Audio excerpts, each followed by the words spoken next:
में आता है, अचानक से वो वॉयलेंट हो जाता है। क्या रीजन है? तो मैंने एक रीजन आपको बताया और वो था बच्चे को किस भी प्रकार से इग्नोर करना। वो इग्नोर करने का जो रीजन है वो मैंने बताया, और उसके साथ में मैंने ये बताया कि हम इग्नोर करने के साथ साथ जब उसमें वो सिम्टम्स आते हैं, कौन से? जब बच्चा नाराज हो रहा है, गुस्सा कर रहा है, चीजें फेंक रहा है, या उसमें किसी भी प्रकार का क्रोध या गुस्सा आ रहा है। अब मैं आपको एक चीज बताऊं भगवत गीता की, सबसे पहले फिर शुरुआत करता हूं। ध्यान रखना, यदि एक 5 वर्ष के बच्चे के अंदर किसी भी प्रकार का आपने किसी भी कारण से गुस्सा डाल दिया है, चाहे वो कोई भी कारण हो, आपको मेरी बात पर यकीन नहीं हो तो 2 काम करना। सबसे पहले घर जाना, भगवत गीता खोलना जिसको सिर्फ हम पूजा करते हैं, और उसका दूसरा अध्याय खोलना, 61, 62, 63 ये 3 श्लोक पढ़ लेना, सारे जवाब मिल जाएंगे। क्या कहते हैं कृष्ण कि क्रोधा भवति सम्मोहा सम्मोहा स्मृति स्मृति वंशात बुद्धि नाशो बुद्धि नाशा प्रणशक्ति।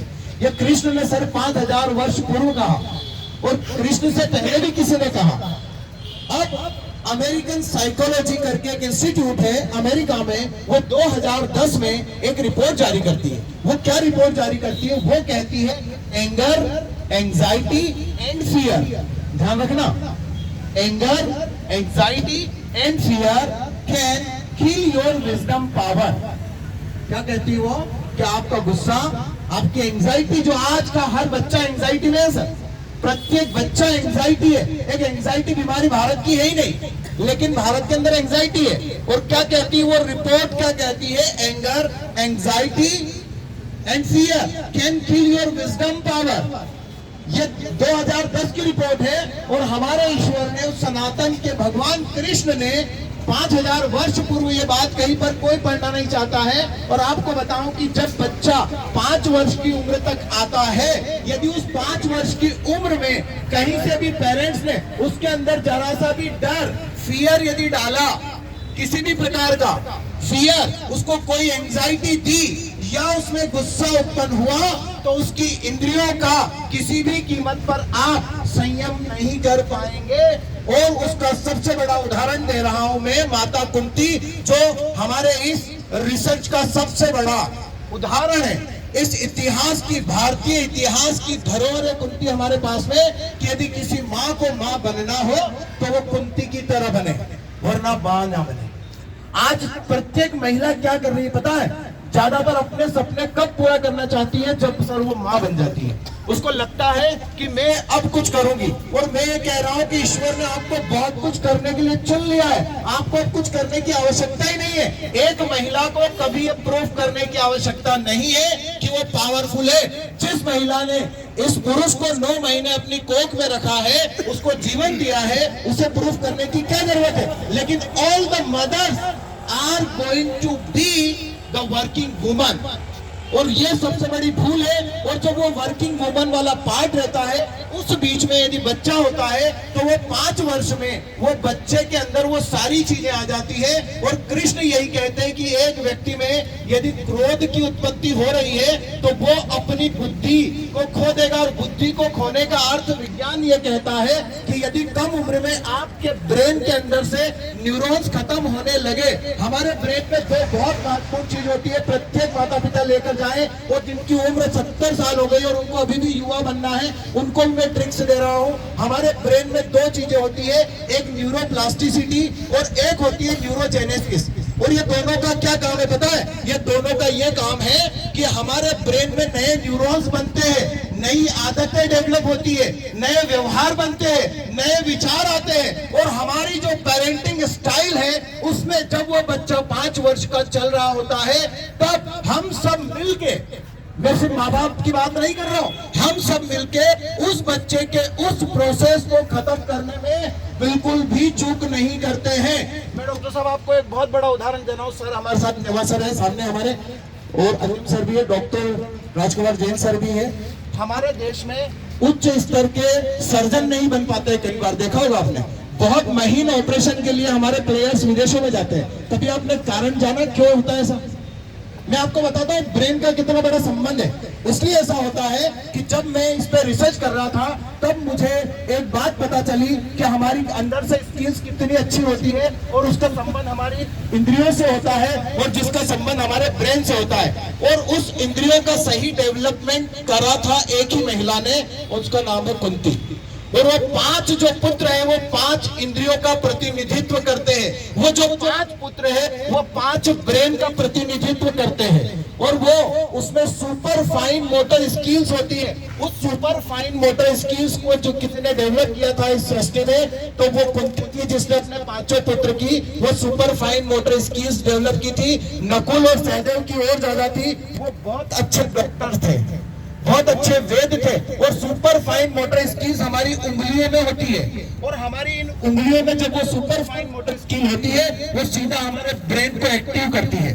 अब वो 2 तरीके से काम करती है। जब आप 5 वर्ष के कम उम्र के बच्चे को यदि पेन पकड़ा दोगे हाथ में तो ध्यान रखना वो सुपर फाइन मोटर स्किल्स उसकी डैमेज हो जाती है, इसलिए उसको पेन नहीं दिया जाता है। दूसरा एक बहुत महत्वपूर्ण चीज मैं यहाँ कह रहा था कि बच्चा जब वो हाइपर ज्यादा वायलेंट हो रहा है, आप उस बच्चे को समझाने गए तो सामान्य तौर पे हम क्या करते हैं, उसको पीटते हैं। हम उसको पीटते हैं, उसको डांटते हैं, उसका सीधा इफेक्ट उसके न्यूरॉन्स पे जाता है। उस वक्त करना क्या, कोई बताएगा? एक बता दो कोई व्यक्ति कि आपका बच्चा भयंकर हाइपर है, गुस्से में है, सामने टीचर या किसी ने आपको उसके बारे में बोला है, वो घर की चीजें फेंक रहा है, तब आप क्या करेंगे? से समझाना चाहिए। ये समझाना शब्द आज से हटा दो, कुछ नहीं करने का है। मैं आपको बहुत अच्छा उदाहरण दे रहा हूं, 1 मिनट सर, ये लीजिए। भारत माता की, वंदे भारत माता की। मैं थोड़ी देर इनके साथ रहा, पहले इन्होंने मेरे को हक नहीं किया, नहीं किया ना, नहीं किया ना सर? थोड़ी देर बाद क्यों किया आपने? एक आत्म संतुष्टि होनी शुरू हो गई। अब बताता हूँ आपको, अचानक से इनको कुछ परिवर्तन हुआ या नहीं हुआ, और आज के बाद आप मुझे कभी नहीं भूलेंगे। It's my promise too. सबसे पहले गर्भ के अंदर, सुनिए रीजन बता रहा हूँ, गर्भ के अंदर सबसे पहले एक बच्चे का नर्वस सिस्टम बनता है दोस्तों, उसको हम भूल जाते हैं। जब वो बच्चा गर्भ में होता है, प्रत्येक बच्चा गर्भ में अभिमन्यु की तरह ही है। वो 18 सप्ताह जब पूरे होते हैं बच्चा सुनने लग जाता है, क्योंकि उसका नर्वस सिस्टम कंप्लीट हो चुका है। और दुनिया में माँ ऐसी है जिसका नर्वस सिस्टम अपने बच्चे से मैच करता है। यदि आपके बच्चे को कोई पीट रहा है, घर में कोई पीट रहा है, आप चुप रहिए, शांत हो जाइए थोड़ी देर के लिए। शांताकारं भुजगशयनं पद्मनाभं सुरेश्वरम।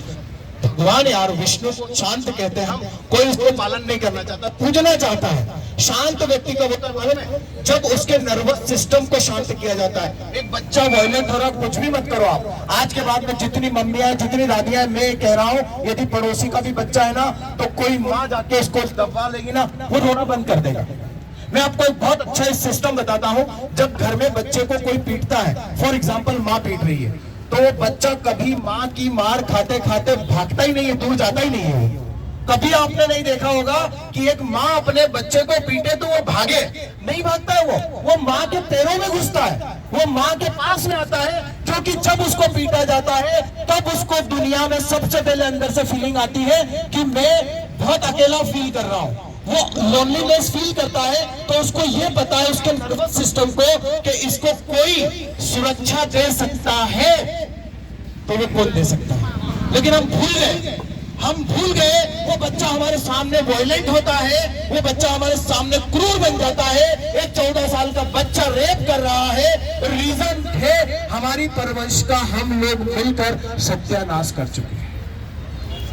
हम लोग दिन भर कथा सुनने जा रहे हैं, मैं बुराई नहीं कर रहा हूँ, कथा दिन भर वहां सुनने जाते। एक आदमी विष्णु की बात सुनकर शांत नहीं है, ब्रह्मा की बात सुनकर निर्विचार नहीं है, कोई व्यक्ति शिव की तरह ध्यानस्थ नहीं है, कोई भी नहीं है, एक भी नहीं है। और मैं ये कह रहा हूँ, इस दुनिया में यदि कोई शांत सबसे अच्छा रह सकता है और वो किसी को शांत कर सकता है सर, तो वो माँ है। इसलिए मैं कह रहा हूँ आज के बाद दादियां, मम्मियां या कोई महिला पहले अपने आप को शांत करे, उस बच्चे को हक करे और इतनी देर हक करे जब तक वो रोना बंद ना कर दे। मैं आपको बोल रहा हूँ थोड़ी देर में आप देखेंगे 1 मिनट 2 मिनट समय लगेगा, 1 मिनट 2 मिनट 3 मिनट के बाद में अचानक से आपको फील होगा कि मेरे बच्चे में कुछ परिवर्तन है। अभी भी देख लेना, एक बच्चा जो छोटा सा जो प्ले स्कूल से आता है ना, वो सीधा भाग के मम्मी के गले लगने की कोशिश करता है। कभी भी देख लेना यार, नर्वस सिस्टम हमने डैमेज कर दिया हमारे बच्चों के। और उस नर्वस सिस्टम को आज भी, आपका बच्चा 18 साल का है, आपको उसको शांत करना है, कुछ भी मत करना, एक मम्मी जाके उसको पकड़ ले बस। अभी हमने क्या करा, कुछ सालों से छोटे छोटे बच्चों के कमरे सर अलग बना दिए, माँ के पास बच्चा सो ही नहीं पाता है। और पुराने जमाने में बच्चा माँ के पास ही सोता था जब तक वो 10, 12, 13 साल का नहीं हो जाता था। एक बच्चा जब जब माँ से दूर होगा, उसका नर्वस सिस्टम डैमेज होगा, उसकी बुद्धियां अव्यवस्थित होगी। उदुत्वम जात वेदसम देवम वहंती केतवाय सूर्याय स्वाहा। जिस प्रकार सूर्य के अंदर ढेर सारी किरणें हैं, उसी प्रकार जब एक बच्चा जन्म, ये ऋग्वेद का सूत्र बता रहा हूं आपको मैं, ऋग्वेद में लिखा हुआ है कि जिस प्रकार एक सूर्य में ढेर सारी किरणें होती है, एक बच्चे में ढेर सारी बुद्धियां होती है, लेकिन उस बुद्धि को सही व्यवस्थित कोई कर सकता है इस दुनिया में तो वो माँ है। यही काम किया था कुंती ने। इसलिए हम आज भी पांडवों का उदाहरण दे रहा हूं। कुछ करना है तो आज से अपने बच्चों के नर्वस सिस्टम को ठीक कीजिए। इंद्रियां कैसे संयमित होती है, अगले स्टॉपेज पे बात करता हूं मैं। ये रीजन है।